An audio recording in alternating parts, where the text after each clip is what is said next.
Baik, selamat bergabung kembali di channel saya dalam rangkuman materi pembelajaran PKN. Di video kali ini saya akan memberikan materi kelas 9 dengan topik hakikat dan teori kedaulatan. Pagiku cerahku, matahari bersinar, ku gendong tas merahku di pundak. Selamat pagi semua, ku nantikan dirimu di depan kelasmu, menantikan kami. Guruku tersayang, guru tercinta, tanpamu apa jadinya aku?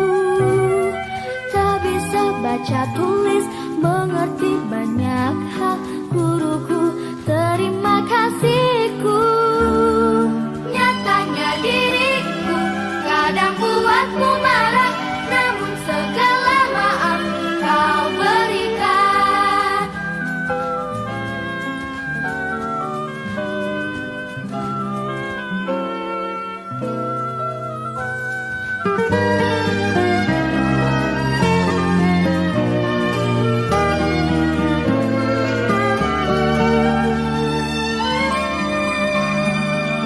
Selamat pagi semua, ku nantikan dirimu di depan kelasmu, menantikan kami. Guruku tersayang, guru tercinta, tanpamu apa jadinya aku?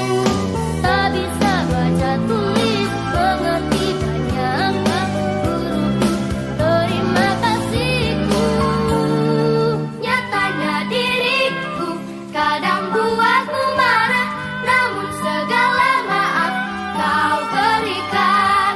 Guruku tersayang, guru tercinta, tanpamu apa jadinya aku? Tak bisa baca tulis, mengerti banyak hal. Guruku, terima kasihku. Guruku tersayang, guru tercinta, tanpamu apa jadinya aku? Tak bisa baca tulis, mengerti banyak hal. Guruku, terima kasihku.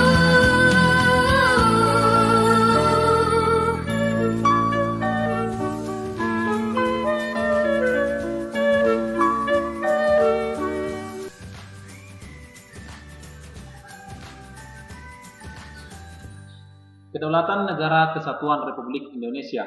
A. Hakikat dan teori kedaulatan. Pengertian kedaulatan. Kata daulat berasal dari bahasa Arab, yaitu daulah, yang artinya kekuasaan tertinggi.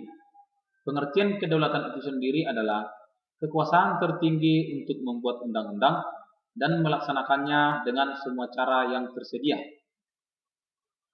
Kedaulatan rakyat berarti pemerintah mendapatkan mandatnya dari rakyat, oleh rakyat, dan untuk rakyat.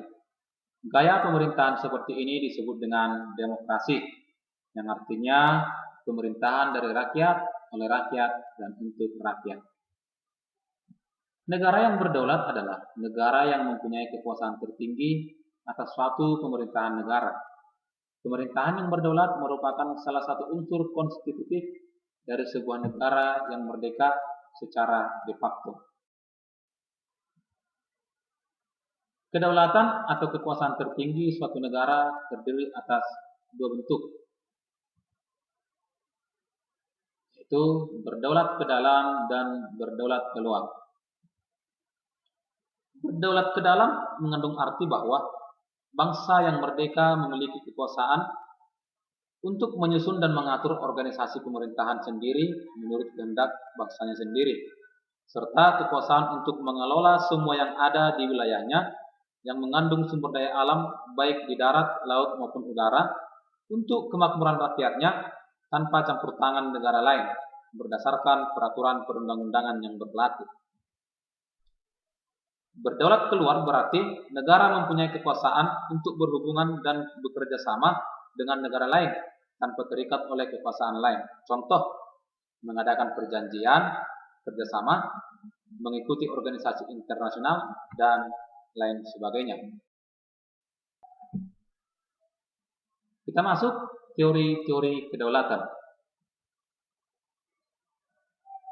Yang pertama itu teori kedaulatan Tuhan. Yang dimaksud dengan teori kedaulatan Tuhan adalah kedaulatan ini mengajarkan bahwa negara dan pemerintah mendapat kekuasaan tertinggi dari Tuhan sebagai asal segala sesuatu atau disebut dengan kausa prima. Teori ini umumnya dianut oleh raja-raja yang mengaku sebagai keturunan dewa, seperti para raja Mesir kuno, Kaisar Jepang, Kaisar Tiongkok, Raja Belanda, dan Raja Ethiopia yang mengaku singa penakluk dari suku Yuda pilihan Tuhan. Kemudian pelopor teori ini antara lain Augustinus, Thomas Aquino, F. Hegel, dan F. J. Stahl.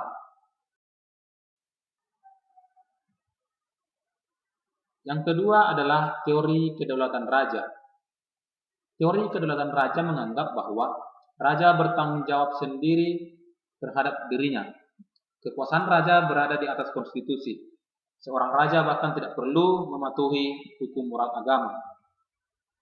Di Inggris teori ini dikembangkan oleh Thomas Hobbes, mengajarkan bahwa kekuasaan mutlak seorang raja diperlukan untuk mengatur sebuah negara, untuk menghindari homo homini lupus. Pelopor utama teori ini adalah Niccolo Machiavelli lewat karyanya Il Principe, yang mengajarkan bahwa negara harus dipimpin oleh seorang raja yang memiliki kekuasaan mutlak. Yang ketiga ada teori kedaulatan negara. Teori kedaulatan negara mengajarkan bahwa kekuasaan tertinggi terletak pada negara. Sumber kedaulatan adalah negara yang merupakan lembaga tertinggi kehidupan suatu bangsa. Kedaulatan timbul bersamaan dengan berdirinya suatu negara. Peletak dasar teori ini antara lain Jean Bodin, F. Hegel, George Jelinek, dan Paul Laban. 4. Teori kedaulatan hukum. Teori kedaulatan hukum berarti kekuasaan pemerintah berasal dari hukum yang berlaku. Hukumlah yang membimbing kekuasaan pemerintah. Hukum merupakan kekuasaan tertinggi dalam suatu negara yang bersumber dari rasa keadilan dan kesadaran hukum, di mana negara melindungi hak-hak rakyat dan kesejahteraan umum.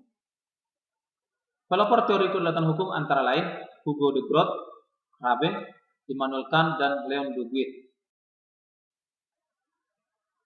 Yang kelima, teori kedaulatan rakyat. Teori kedaulatan rakyat beranggapan bahwa rakyat merupakan kesatuan yang dibentuk oleh suatu perjanjian masyarakat. Sebagai pemegang kekuasaan tertinggi, rakyat memberikan sebagian kekuasaannya kepada penguasa yang dipilih oleh rakyat, dan penguasa tersebut harus melindungi hak-hak rakyat. Tokoh utama yang mengemukakan teori ini adalah Montesquieu dan George Rousseau.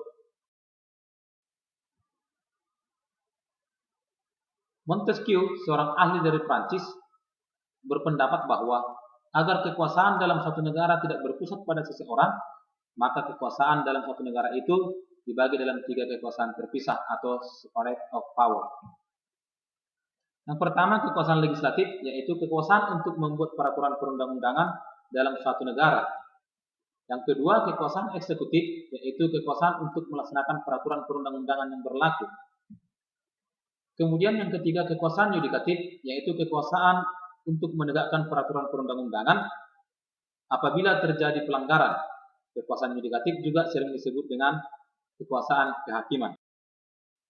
Baik, terima kasih. Sekian dulu untuk materi hari ini. Jangan lupa like, subscribe, and comment. Sampai ketemu di video pembelajaran selanjutnya.